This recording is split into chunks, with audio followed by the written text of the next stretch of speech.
The King Needs Advice, a very beautiful story with a lesson and a sermon from African stories. There was a strong young king in one of the regions of Nigeria. The young king thought to rule without the advice of the adults in the country, and that was similar to the patient who beats the doctor after he recovered from the disease. The king did not understand and did not realize that his access to strength was due to the advice he received from these adults. The little king was very upset with the conversations of the old men, and every day he was getting angry and angry from them.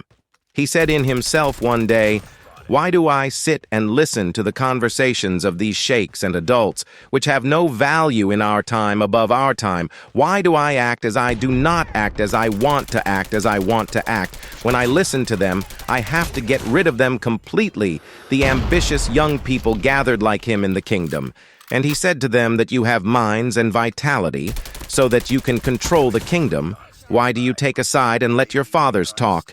You are qualified to take up important positions instead of your family in this country, to kill each of your father.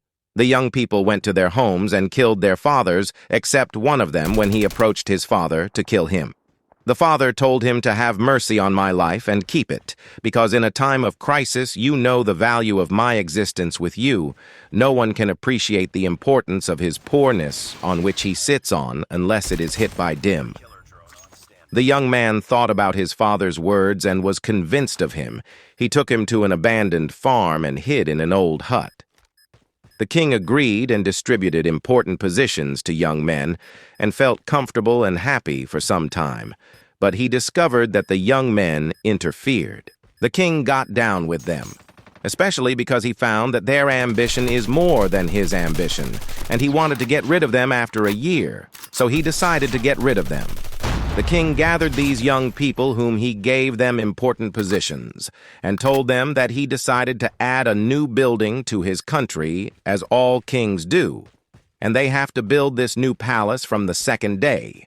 And in order for this palace to be distinguished from any other building, he wants to build it from top to bottom. So it looks from the highest top in a roof until he reaches the earth, and not a beginning from the ground to the top. And I know that any of them refuses to participate in the construction, he considers himself a traitor of the king worth killing immediately.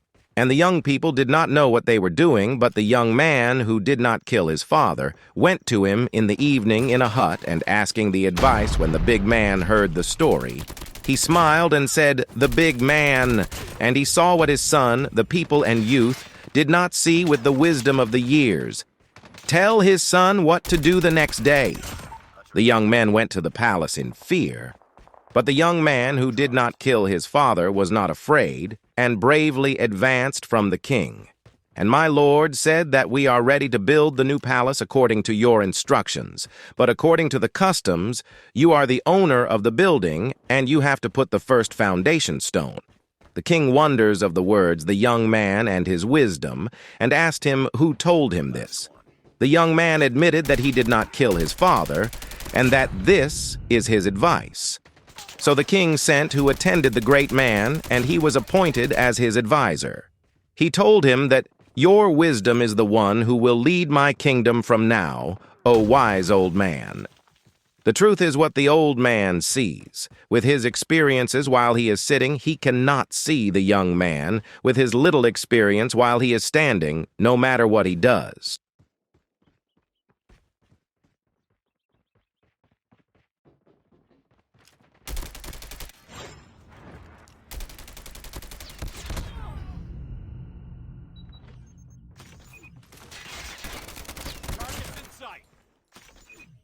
The bomb has been planted.